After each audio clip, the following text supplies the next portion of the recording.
Olá pessoal, meu nome é Sandra Braga Bernardes e é com satisfação que apresento essa série de 5 vídeos dedicado ao estudo das políticas linguísticas nos países do BRICS, com foco na África do Sul. Essa produção foi desenvolvida no âmbito da disciplina de Políticas Linguísticas ministrada pelo professor Dr. Gilvan Miller de Oliveira, como parte integrante do Programa de Pós-Graduação em Linguística da Universidade Federal de Santa Catarina. Este primeiro vídeo tem um caráter introdutório, onde abordaremos o conceito de políticas linguísticas no contexto do BRICS, além de uma apresentação geral da África do Sul, onde discutiremos aspectos históricos e sociolinguísticos.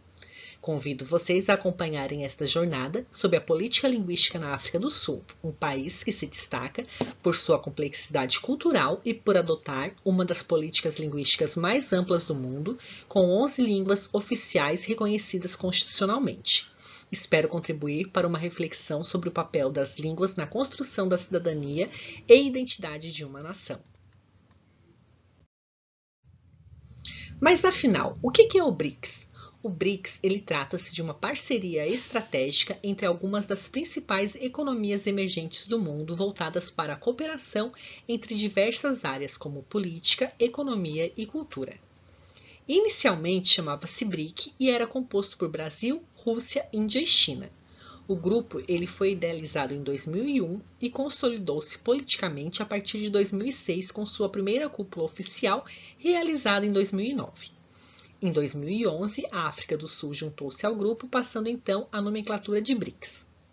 No ano de 2024, Egito, Etiópia, Irã, Indonésia e Emirados Árabes Unidos passaram a integrar o grupo como membros permanentes, totalizando 10 países.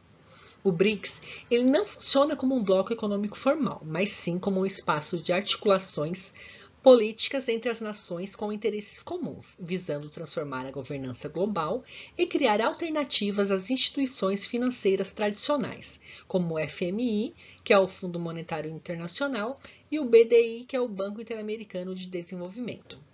Além disso, o BRICS desempenha um papel importante na agenda internacional, buscando reformas na governança global e promovendo o desenvolvimento sustentável.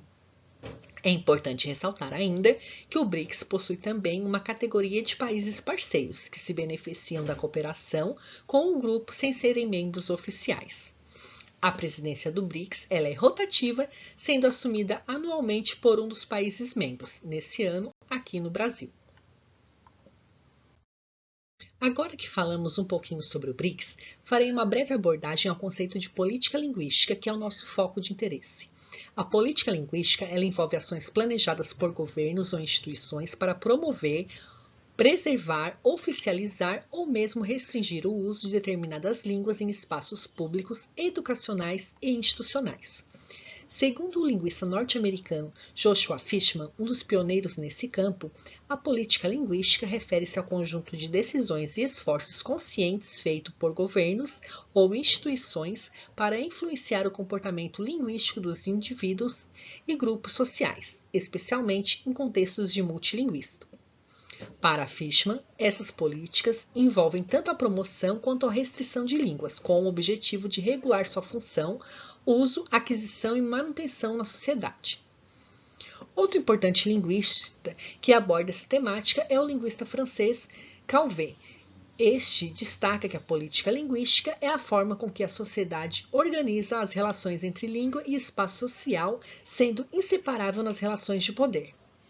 Para Calvet, toda política linguística é, antes de tudo, uma política, ou seja, envolve escolhas ideológicas e estratégicas de dominação ou resistência, refletindo os interesses sociais e políticos de grupos hegemônicos ou minoritários. Ele introduz também a ideia de ecologia das línguas, em que diferentes línguas coexistem em um mesmo espaço e estão sujeitas a dinâmicas de competição, substituição ou valorização.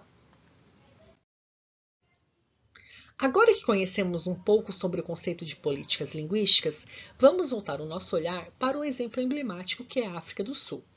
Localizada no extremo sul do continente africano, com uma área de mais de 1.200.000 km² e cerca de 63 milhões de habitantes, o país não é apenas grande em tamanho e população, mas também em complexidade sociolinguística. A história da África do Sul revela como a política de língua se tornou uma ferramenta de dominação e resistência ao longo dos séculos. No século XVII, com a chegada dos colonizadores holandeses e depois dos britânicos, iniciou-se o processo de imposição linguística na África do Sul. Eles impuseram suas línguas, africâner e inglês, como instrumento de dominação, apagando progressivamente as línguas africanas. Essa política linguística foi usada como um verdadeiro mecanismo de controle social, criando uma base de desigualdade que perduraria por séculos. Durante o regime do apartheid, a política linguística intensificou a exclusão.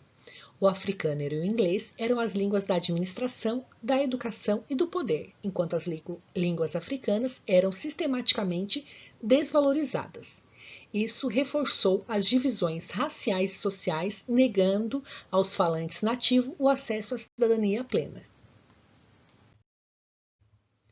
Com o fim do apartheid em 1994, a África do Sul deu início a uma transição democrática que também transformou sua política linguística.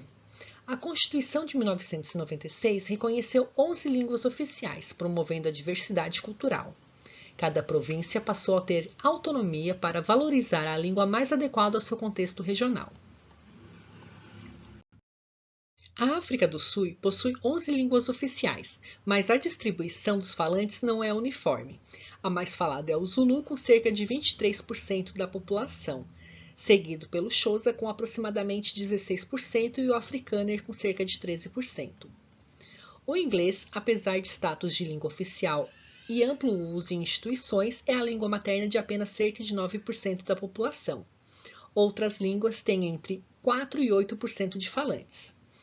Essa diversidade linguística revela um país profundamente multicultural, mas também evidencia desafios como o desequilíbrio no prestígio e no uso prático das línguas, já que o inglês e o afrikaner ainda predominam os meios de comunicação, no governo e na educação superior. A política linguística, ela precisa garantir não apenas o reconhecimento, mas também a valorização e o uso ativo de todas essas línguas no cotidiano das populações. A política linguística é muito mais do que uma escolha de idiomas. Ela reflete o modo como uma sociedade se organiza e reconhece seus cidadãos. Na África do Sul, após o apartheid, a linguagem passou a ser uma ferramenta de reconstrução social. A Constituição de 1996 oficializou 11 línguas, reconhecendo o valor de todas as comunidades. Isso fortaleceu o ideal de um país inclusivo, democrático e multirracial.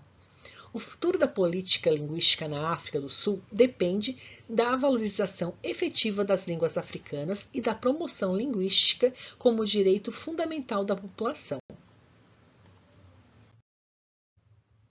Finalizo agora deixando para vocês as referências utilizadas na elaboração da apresentação e agradeço a atenção de todos. Deixo assim então o meu muito obrigada.